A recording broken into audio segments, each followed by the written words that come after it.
Okay, just give me a moment and I'll get in there. No, the screens were totally different. So Phyllis had trouble getting in.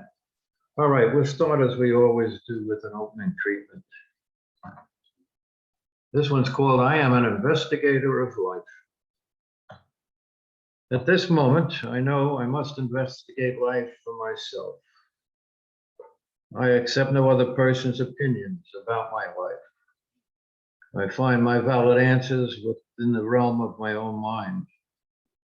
I know that my mind contains the truth of my being.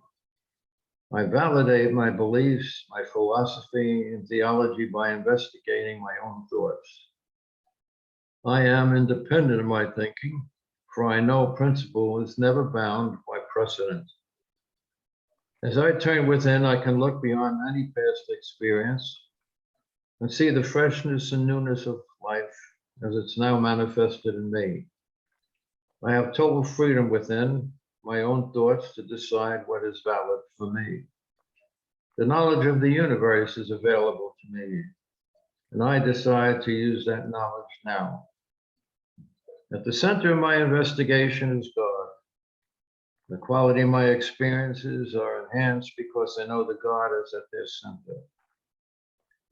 All my investigations ultimately lead to God as my center, my reality, and my essence. I give thanks for having found this unity, and I express it now and forevermore, and so it is. Okay, ladies and germs.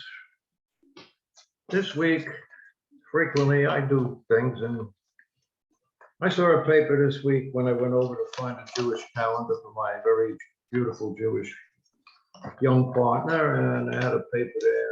Get the name of the paper. It's not on the top of the paper, but I decided I'll take it and read it.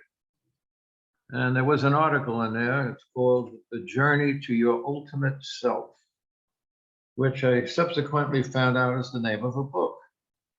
The Journey of Your Ultimate Self by Rabbi Shmuel, S-H-M-U-E-L, Reichman, R-E-I-C-H-M-A-N. And I thought it was incredible because it so closely parallels what we talked about and what we believe in. They're going back into the early New Testament. When Hashem, and that's another name for God, commands Abraham to leave his home and embark on a journey, Abraham is told, I'll try to pronounce it, Lech lacha me'atzait, go for yourself from the land. This directive is quite strange. Abraham is told where to leave from, but he's not told what his destination is. What kind of journey lacks a destination? Well, a great journey must begin with a clear goal and a destination. The physical results originate first within our own minds. Only when we first determine a clear destination can we achieve the extraordinary. And that's why Abraham wasn't given a clear destination, because he had to figure it out for himself. You can have all the lofty goals, often translated as go for yourself.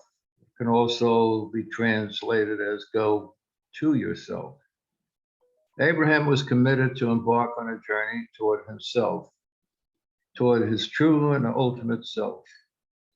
In the genuine journey to the self, we don't know the destination. We don't know where it will take us. All we know is where we're leaving from, which is where we are right now. We have goals and proposed directions, but anyone who has achieved anything of substance knows that the vision they once had is nothing like the actual journey that eventually took place. The goals create the process, but the actual journey transcends the limited goals that have initially motivated the trip. The unique connection between the physical and spiritual world, or the different approaches to complex concepts, are all within. The same is true for each of us. Just imagine meeting a younger version of yourself and explaining all the things you will eventually accomplish, all the ideas you will learn, and all the experiences you will have. Your younger self would simply be unable to grasp any part of the meaning of your conversation. You can have lofty goals and a clear direction, but that simply creates the beginning of a journey. What will actually happen always is a mystery. Therefore, to generally venture on a path toward your true self requires a big leap of faith into the unknown and have you ready to embrace whatever future is in store for you.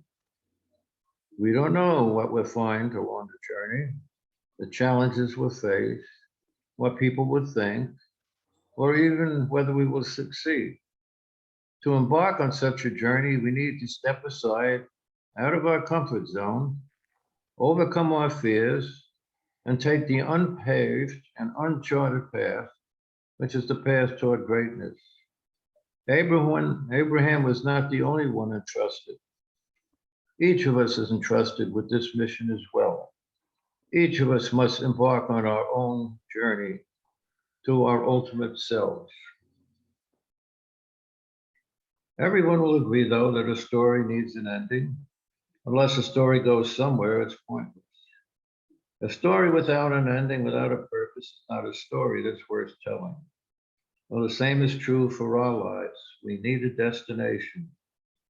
We're all part of a larger story, but we're also writing our own individual stories.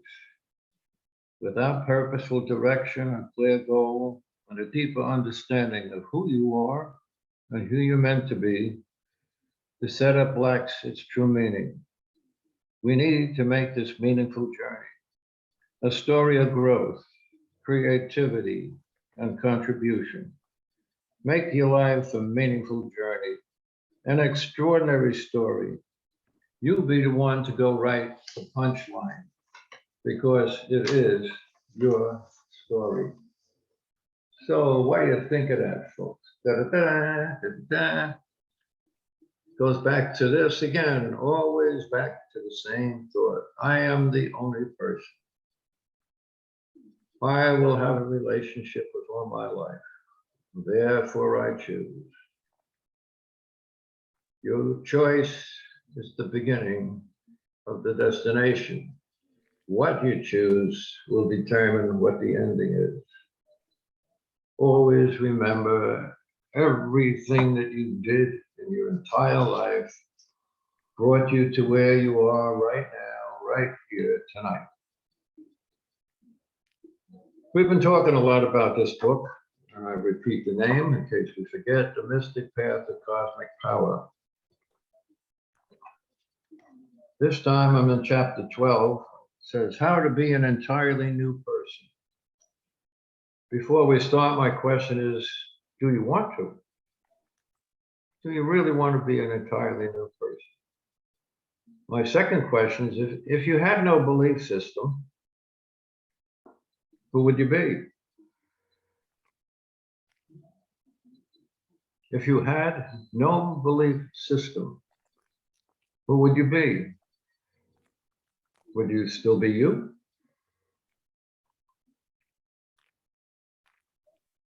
Whenever you hear religious or philosophical ideas, just ask yourself, do they helpfully relate to my everyday life, getting along with people, with my inner turmoil, with my concern over events? If the ideas are meaningless words, you're wasting energy that should be spent in connecting the cosmic truth with your everyday life.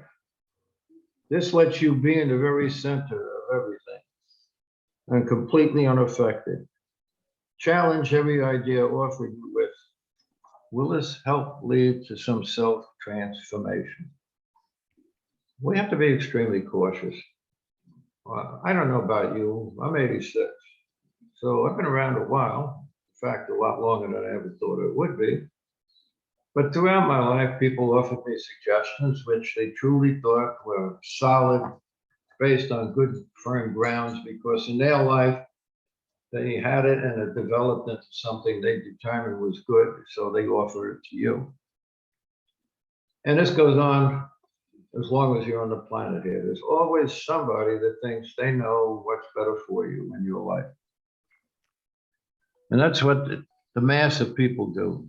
They argue over theology, psychic phenomena, over words and slogans, over personalities, over laws and social reforms, all the while thinking they're perfectly intelligent, reasonable men going somewhere.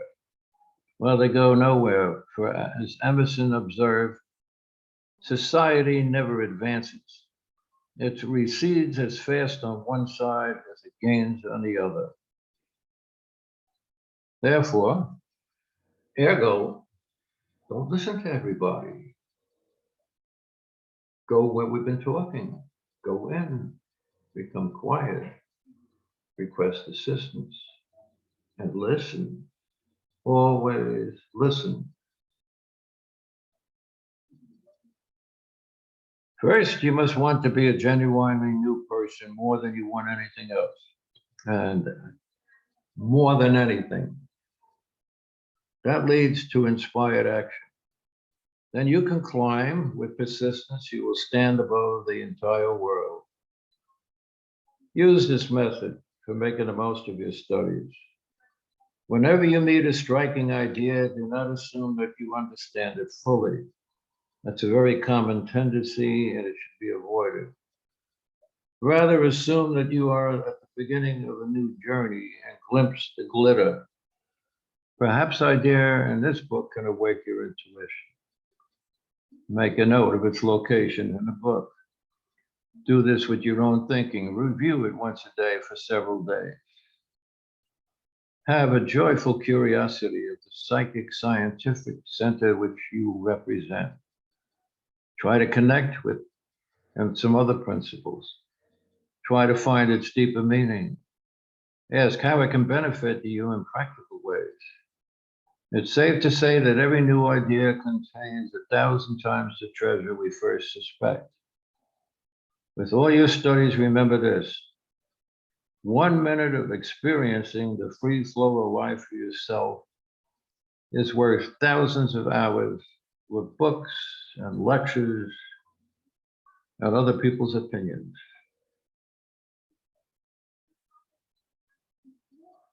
Very next time you feel overwhelmed by confusion or emptiness, look into your own psychic state with a sense of wonderment and excitement. Don't react with the normal, customary fright. Calmly sit down and try to see what it's all about. Be a scientist, be cheerfully curious, just as if it was a new adventure in self-discovery, because that's what it is. The next time you do not know what to do with your emptiness, look at that too with a great sense of wonderment. The resolve to change yourself will certainly arouse protests from all your deeply entrenched habits, but refuse to listen. Ignore their accusations. Stay with yourself and don't fear the consequences of breaking free. Recognize this subtle enemy called fear of consequences. Never fear consequences from anyone or anything. Do what you must do and observe what happens. Stand up in the face of reactions from other people. You broke away from that relationship because you no longer live that kind of life. You acted like a hero. You refused to compromise yourself by agreeing with someone simply because you value their friendship. Good. You dared to look within yourself, and you were shocked to see perhaps more negativity than you suspected. Congratulations. It's a very positive act. Whatever the consequences, even if painful, come, let them teach you the lesson. They're trying to tell you there's another way to live. And they're trying to do their best to break you free from a monotonous life. Whatever happens, start each day with wonderment. as if it was the very first day of your life, which, by the way, it is. This should be done by anyone who doesn't want his future to simply be a repetition of his past. Well, that's quite a mouthful. That's a lot of reading. But what did we read? What did you hear? What could you call as the key factor in changing every part, every aspect of your life? Anybody care to give an opinion what that might be? What is the number one thing that keeps us from change or from having, well, I'm not going to say that because I'll give my word away. What do you think holds us in one place? Taking too long. Fear. Fear. And the amazing aspect of fear is it is what they say, an acronym. They said false appearances appearing real. Because they're all in your imagination. In the now moment, there's nothing to fear because you're right here. You're in it. All you have to do now is recognize that you're in it and go and change your thinking, change your life. But don't do it with fear. Do it with complete faith in the knowledge that you are a representative of the very God force that created you. You are part-time, full-time, infinite creators of one world, yours. Your world is the world for you. Back to the original question. Who would you be if you didn't have a belief system? Would you be getting involved in all the stuff you're getting involved in now? Would you be ready to argue all the time? What would you argue about? You have no belief system, nothing to argue about. You get angry frequently. Well, why would you get angry? Because no belief system, you have nothing to fear, nothing to get angry over. You'll never break free to newness until you get utterly tired of old habits. But to get tired of it, we must first become conscious that we are slaves to 1,001 things. We must see it deeply, even painfully, not superficially. We have to stop worrying over finances. We have to get fed up with being scared and lonely.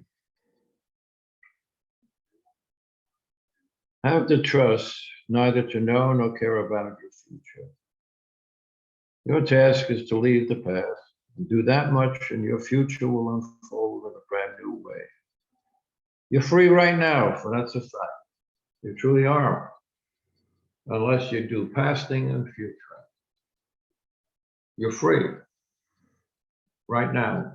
The only thing that can delay you or slow you down is going back into the past and becoming frightened of remembering what you did and fearing you might do it again and bringing it into the present. See, there is no past.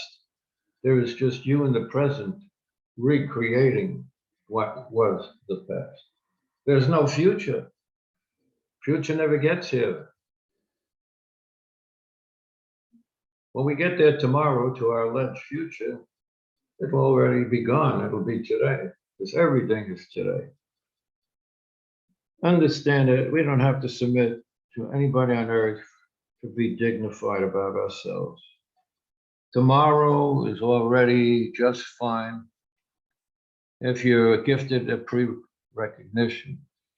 Be aware that nothing you can borrow from your abundant life, for abundance is meant for you, always was, always will be, because your freedom is where you are right now.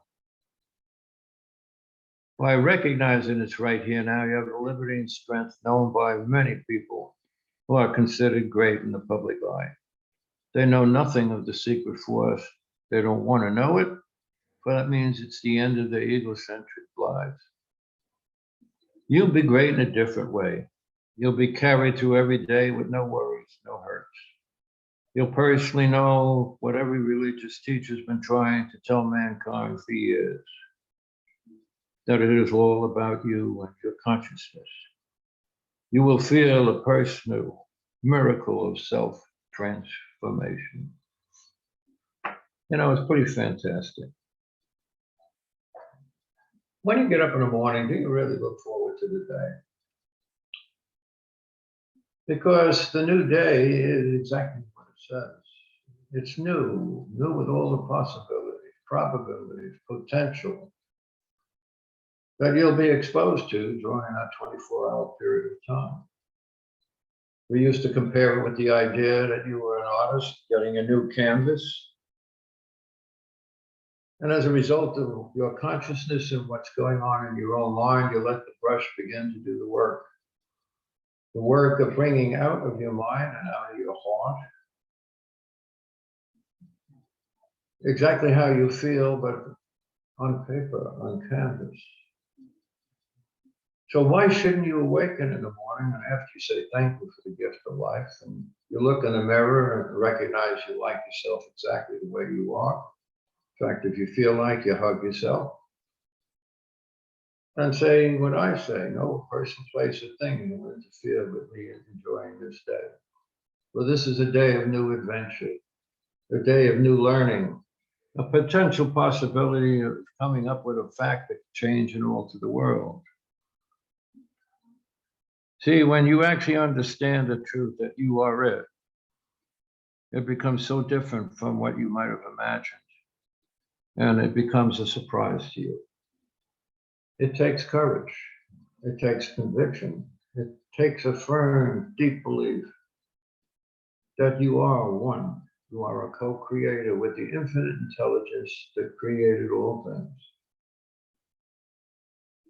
One of the other things I say, a short sentence every day, is God is the creator of all good. All good. The truth is stronger than your fears.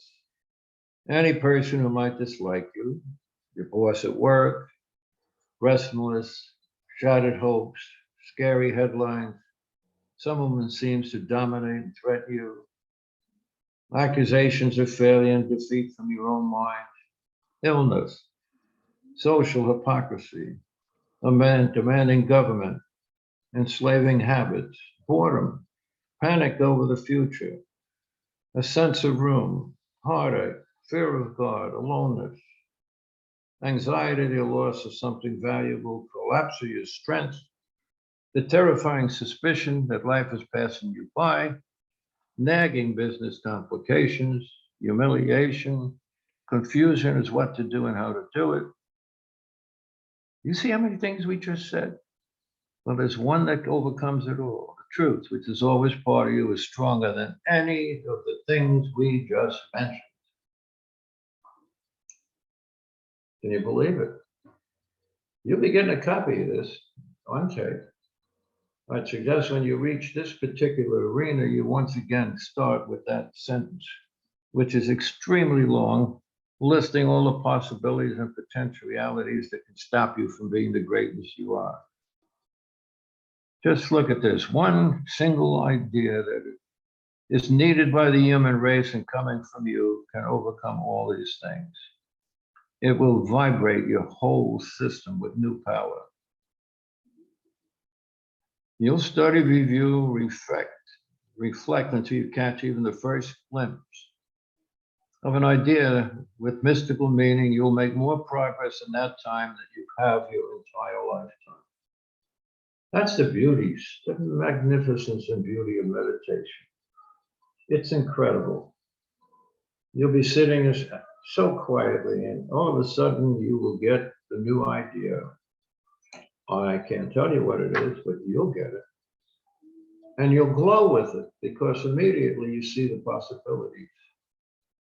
Plus, you recognize where it came from. It comes from where all ideas came from, an infinite intelligence that was designed to help and assist us. Well, what happens when that idea becomes successful to you? You get amazing benefit. That there's a newness in you, a new self-confidence you never even thought you had. You start to laugh more, particularly at things that used to bother you. You do and say and think things that would have horrified you before. But now you know where the idea came from there, and it's right and just fine. A psychologist like William James would say you are disinhabited. A philosopher like Epictetus would remark that you have found yourself at last. And an Eastern teacher like Chung Tse would observe that you have, thank heaven, cut all the nonsense from your mind to live as your nature intended. Call it what you like. You have become fearless.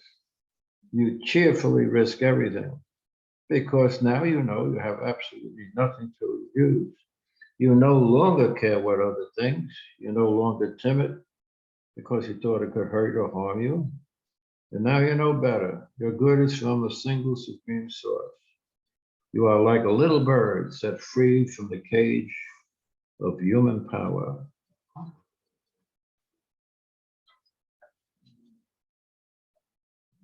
You're a brand new person, and merrily you roll along. Roll, roll, roll your boat gently down the stream. Merrily, merrily, merrily, merrily, life is but a dream. What is the stream? Row your boat gently down the stream. It is the infinite source of the power within you. And it allows you and asks you to row with it. That it will take you softly and gently down the stream, and it will promise you your life will become merrily, merrily, merrily, merrily. One more little question.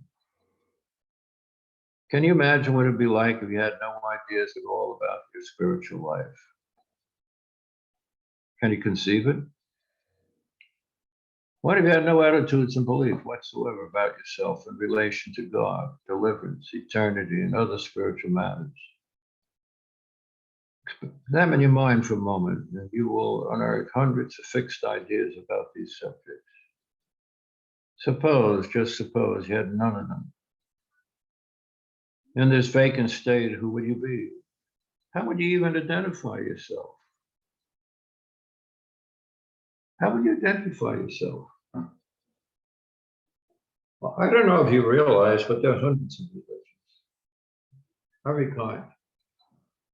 And every one of them has its followers, and the followers, including the founder or the individual who's teaching the religion, which somewhat includes me, because I'm teaching what I was taught was called science of mind. But the reason I teach it and the reason I love it is because it worked for me. It altered and changed my life after 47 years. It altered and changed my life to the place where life became free for me. Where would you stand if every false platform, every wrong impression ever provided you, every thought imposed upon you since birth was removed immediately? What if you no longer stood up on them? Where would you stand? When's the last time you had an original thought that you didn't get from someone who meant well by it, by a teacher, by books, by seminars, by TV? Pick your source of information. If you didn't have any of it, where would you be? Where would you stand? You know, we like to talk about self-transformation, but transformation has nothing to do with exterior religious activities, but inner change. So how can you begin?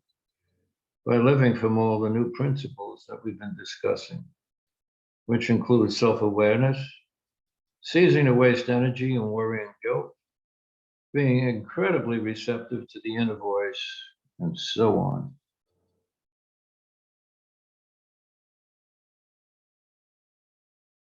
Have you got the honesty to be aware of how unhappy you really have been?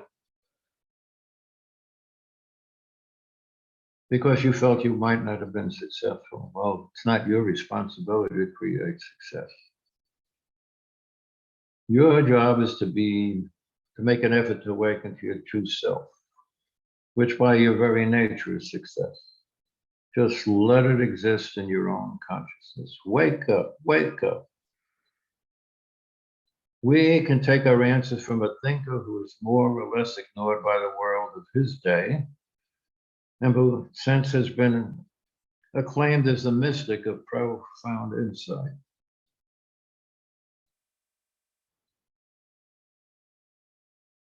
In order to change, in order to be liberated, you need to take those steps. Face yourself deeply. Face the fact that what you are is what will change what you truly are. Far from being your shame and ruin, self-observation leads to the very salvation for which we all say we would very gladly give anything. We are so desperate and frustrated because we live most of our life from imaginary pictures that we have of ourselves and themselves rather from their true nature. When you destroy the false self, that's the greatest esoteric secret that few of the billions on earth know anything about. You can, if you choose, be different from billions of desperate people. You can work with this idea until it becomes part of your understanding. And then you can live as a new person. And what can you do? Observe yourself daily. Observe yourself daily. It's what I had recommended a long time ago, probably from the first day we started. At the end of the day, at the end of the new page that you created, sit down and look it over and be really honest with yourself. Don't be afraid of anything. Don't be afraid you might see something you're not too happy about, or you might see that you still have a habit you were sure that you'd given up years before. Start first with looking for the things that you have this day to be grateful for. You can never find enough ways to say thank you for the infinite gift that you represent. And then look and see at the things you might like to go and say, not too good, I could do better. But don't even label them not too good, not too bad, mistake. Just look at them and realize that you're still functioning and living from them. And that by you trusting yourself and your intent, oh God, sometimes the brain just stops on dialysis days. When you're looking into your intuitive self, you'll have the answer on how to change. Each time you suggest to yourself a change of the nature, you become more and more free to be what you are. I'll tell you a little secret. You have absolutely nothing to do. You just have everything to be. To be what I know you are. Beautiful, magnificent, incredible possibilities, you. That's why we're given a new day. Every day, new day. Every day, new life. Every day, your opportunity to put on your canvas of life, whatever it is you wish to paint. And like the good painter, the honest painter, when you're done with it, you look at it, you'll be honest to yourself and say, this is fantastic. This one is really good. Or you might look at it and not like what you did and say, I don't know where that came from, but I can do better than that. And you discard the canvas and pick up a new one, which you're allowed to do every day of life. I wish you the best in your adventure. The adventure of life. Life lessons. That's why I call them life lessons long before they became popular. And now everybody calls everything life lessons, which might be good depending on what they're learning. I'm very sorry that this night I forgot, and I thank Michael. Thank you so much for calling me. But sometimes it just happens like that. I thank you for listening. I trust you heard something that will be useful to you, or if nothing else, at least you can look and say, you know what? I've been doing maybe 90% of that. No wonder my life is so wonderful, so good, and it's so exciting. But remember, there's still another 10%. Never stop trying, never stop changing. Row, row, row your boat gently in the stream, and life will become merrily, merrily, merrily, merrily. And it might even become your dream. Love you guys. See you next week. Michael, if I'm not on by 20 after 6, call me up. I sure will. Thank you